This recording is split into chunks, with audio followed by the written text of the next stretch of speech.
we're going to look at a Republican, Warren Harding, who will die during his first term. He is the first president elected where women could vote for the president. His nickname was Wobbly Warren. He is the 6th president elected from Ohio, and he is now the 6th president up to this date who died in office. He was the first newspaper publisher elected to the presidency. He was the 2nd president to marry a woman who had been divorced. He was the 4th president whose father was alive when he was inaugurated, and he was the very first president to ride to his inauguration in an automobile.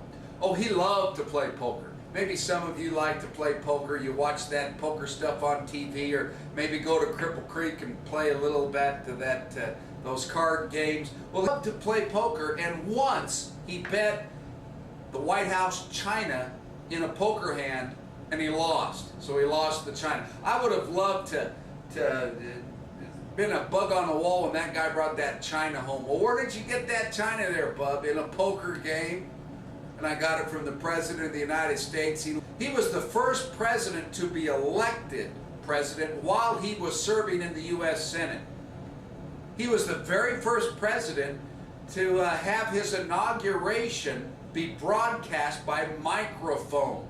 And he was the first president to have a radio in the White House.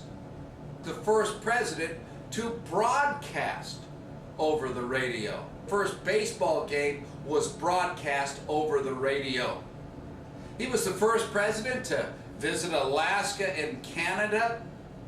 Now, what he wanted to do, he wanted to lower taxes. That was a Republican stand. And he believed in less government and higher tariffs to protect American business.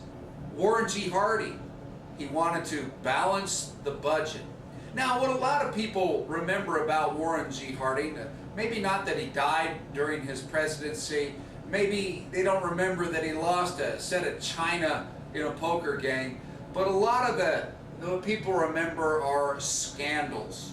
And he had 2 affairs that really followed him into the White House. He had an affair with this gal by the name of Carrie Fulton Phillips. Well, this ended when Harding won the Republican nomination, and Harding sent Carrie and her husband with an all-expense paid vacation, you might say, around the world to kind of get her out of the picture. Now, his second affair was when he was president with a gal by the name of Nan Britton. Nan Britton was 30 years younger than he was.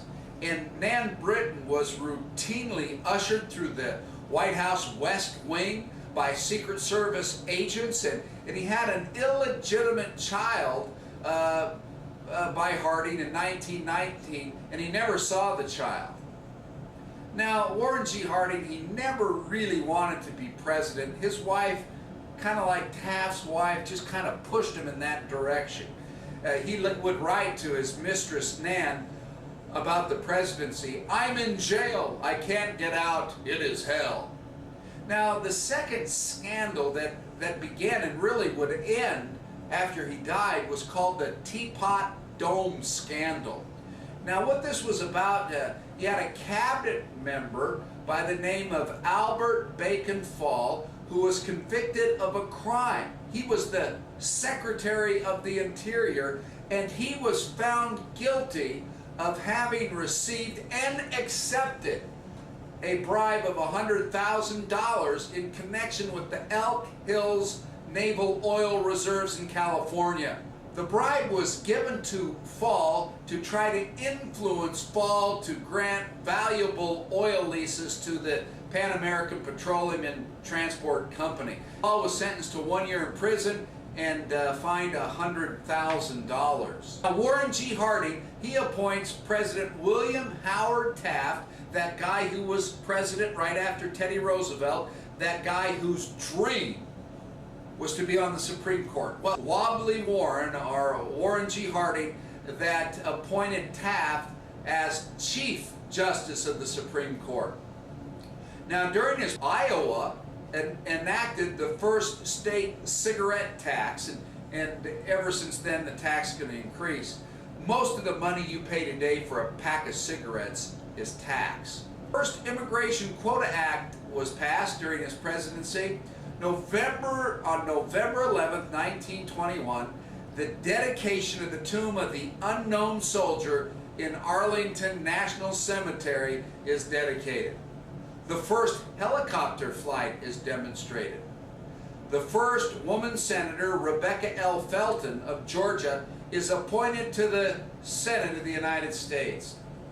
Now, during his presidency, back in Europe, Hitler's stormtroopers begin to terrorize their political opponents, and we're going to see the rise of the Nazi Party. Now, Warren G. Harding, he died suddenly on August 2nd, 1923, while on a speaking tour trying to regain Americans' confidence in him after the Teapot Dome scandal. His wife died on November 21st, 1924. Well, this is the presidency of Warren G. Harding.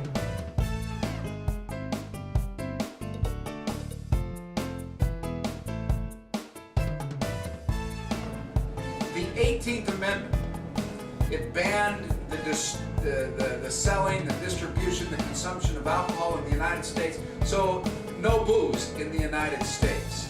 This is called Prohibition. Prohibition lasted from 1920 until 1933. The reason it was passed, the reason for Prohibition, reformers had long believed that alcohol led to crime, that alcohol led to child and wife abuse, that alcohol, or the abuse of alcohol, led to accidents. Supporters were largely from the rural South, and gradually, their voice was heard and alcohol was made illegal in the United States. Just because it was illegal doesn't mean that people stopped drinking. Many Americans did drink. Many Americans did not believe drinking was a mortal sin. To obtain liquor, drinkers went to underground hidden saloons known as speakeasies to drink, to smoke cigarettes, to do the dances like the foxtrot or the Charleston. People also bought liquor from bootleggers. A bootlegger was someone who smuggled in booze, sometimes from Canada or Cuba or the West Indies. All of these activities became closely associated with Prohibition. Now, what Prohibition did do was create organized crime. There's no doubt about it, Prohibition contributed to the growth of organized crime in every major city. Probably the most famous of the organized crime bosses was Al Capone from Chicago, Illinois. His nickname is Scarface. He's a very famous bootlegger. He had a $60 million a year business just dealing in illegal booze during the Prohibition period. Capone took control of the Chicago liquor businesses, sometimes by killing off his competition. He had a tremendous talent by avoiding going to jail, but finally in 1931 he is sent to prison for tax evasion. Now, government failed to control liquor, and Prohibition failed. Why? Government did not budget enough money to enforce the law. The task of enforcing Prohibition fell to about 1,500 poorly paid federal agents, and it was clearly an impossible task. Many felt Prohibition caused more problems than it solved. The 21st Amendment, passed in 1933, would repeal the 18th